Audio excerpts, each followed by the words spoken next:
Қадірлі дуслар, hürmetli tomoshachilar.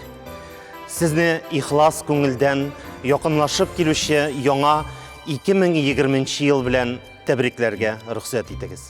Ел дәвамында безнең белән булугыз өчен зур рәхмәт сезгә. Узып барган 2019 ел театр елы дип игълан ителде һәм күркәм чараларга бай булды. Республикабызның 2 зур датасын Нур театрда билгеләп үтте. Башкортстанның 100 еллыгы һәм Мустай Кәримнең тууына 100 ел. Киләсе елда театрыбызның ишекләре сезнең өчен һәр чак ачык булачак. Яңа ел һәммәгезгә ныклы сәламәтлек, күңел тынычлыгы, кәеф күтәренкелеге, гаиләләрегезгә иминлек китерсен. Тормышыгыз күңелле вакыйгаларга, шатлыклы мизгелләргә һәм иҗади ачышларга бай булсын. Барлык хыялларыгыз, хәерле уй ниятләрегез тормышка ашсын. Яңа ел белән